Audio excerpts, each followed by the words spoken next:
కన్యాదానాన్ని నిర్వర్తించడం వల్ల ఈ పాపములు అనేటువంటివి మనకు అంటకుండా దూరం అయిపోతాయి అని చెప్పి ఆగమ శాస్త్రం చెబుతుంది. కాబట్టి మనం భక్తి శ్రద్ధలతో భగవన్నామాన్ని చేస్తూ ఈ కళ్యాణ మహోత్సవాన్ని వీక్షిస్తే సాక్షాత్తుగా సద్య శంఖచక్రధర శ్యామలాంగ చతుర్భుజో భూత్వా అని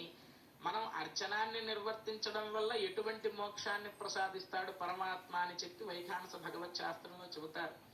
ఈ దేహం పడిపోయిన తర్వాత విష్ణుమూర్తిలాగే శంఖచక్రాలను ధరించి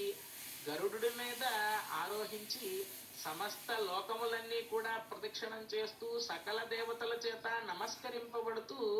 సాక్షాత్తుగా విష్ణు సాయుధ్యమైనటువంటి వైకుంఠానికి చేరుకుంటాడు ఈ జీవుడు అని చెప్పి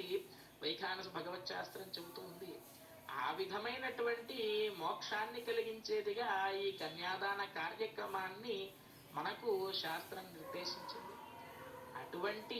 గొప్పదైనటువంటి కన్యాదానాన్ని ఇప్పుడు మనం నిర్వర్తించుకున్నామంటే మన ఇంట్లో పుట్టి పెరిగినటువంటి ఆడపిల్లను ఒక శ్రీ మహావిష్ణు స్వరూపంగా ఒక వరుడికి దానం చేస్తేనే ఇంతటి ఫలం కలుగుతుంది అంటే సాక్షాత్తుగా అఖిల భువన జన్మ స్థేమ భంగాది లీలే అని అన్నట్లుగా ఈ సమస్త భువనములలో జరిగేటువంటి సృష్టి స్థితి లయలు అనేటువంటి కార్యక్రమాలను లీలామాత్రంగా నిర్వర్తిస్తూ నిత్య నిరంతరము అనవరత ఆర్తరక్షణ దీక్షా దక్షుడుగా ఎవరైతే అన్యథా శరణం నాస్తి త్వమేవ శరణం మమ తస్మాత్ కారుణ్య భావేన రక్ష రక్ష జనార్దన అని ఆపదల్లో ఉన్నప్పుడు ఎవరైతే గోవిందా అని ఒక్కసారి పిలిచిన వెంటనే వారి దగ్గరికి వచ్చి వారి ఆపదను తీర్చేటువంటి జగద్రక్షకుడైనటువంటి శ్రీనివాస ప్రభు, అటువంటి శ్రీనివాస ప్రభువుకు సమస్త జననీం వందే చైతన్యస్తన్యదాయిని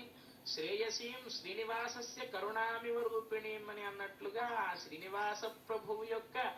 కరుణ అనేటువంటి దానికి సాకార రూపంగా విరాజమానులవుతూ ఉన్నటువంటి ఆ శ్రీదేవి భూదేవి అమ్మవార్లను ఇప్పుడు స్వామివారికి ఇచ్చి కన్యాదాన కార్యక్రమాన్ని నిర్వర్తించడము అంటే మన యొక్క పురాకృత పుణ్య విశేషం చేత మాత్రమే ఇటువంటి కార్యక్రమాన్ని చూసేటువంటి భాగ్యం మనకు కలుగుతుంది. అటువంటి గొప్ప భాగ్యాన్ని మనం అంతా పొంది పరమాత్మ యొక్క సాన్నిధ్యంలో జరిగేటువంటి ఈ దివ్య తిరుకల్యాణ మహోత్సవాన్ని కన్నులారా మనం వీక్షిస్తూ ఉన్నాం. ఇప్పుడు